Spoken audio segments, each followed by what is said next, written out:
السلام علیکم۔ اس ویڈیو میں ہم ایک ایسا مختصر مضمون پڑھیں گے جس کی مدد سے آپ اردو GCSE میں گریڈ 5 حاصل کر سکتے ہیں۔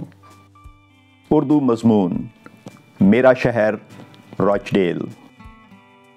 میں روچڈیل میں رہتی ہوں۔ یہ انگلستان کے شمال مغرب میں ہے، جو کہ بہت خوبصورت علاقہ ہے۔ اس صنعتی شہر کی آبادی تقریباً 1 لاکھ ہے۔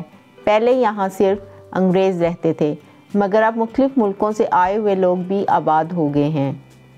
پہلے صرف روچڈیل کے مرکز میں ایشیائی لوگ رہتے تھے، لیکن اب مضافاتی علاقوں میں بھی پھیل گئے ہیں۔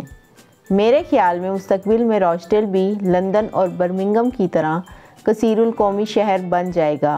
اس کے علاوہ اس کی آبادی میں بھی اضافہ ہو جائے گا۔ مجھے اپنا شہر بہت اچھا لگتا ہے۔ اپنے شہر کے بارے میں اردو میں بات کرنے کے لیے آپ ان الفاظ کو استعمال کر سکتے ہیں۔ مثال کے طور پر آپ کہہ سکتے ہیں کہ میرے خیال میں میرے شہر کے لوگ انتہائی محنتی، سمجھدار اور خوش مزاج ہیں۔ روچڈیل کے بارے میں مزید اردو اسباق کے لیے نیچے ڈسکرپشن سیکشن دیکھیے۔ فی الحال ہمیں اجازت دیجیے۔ اللہ حافظ۔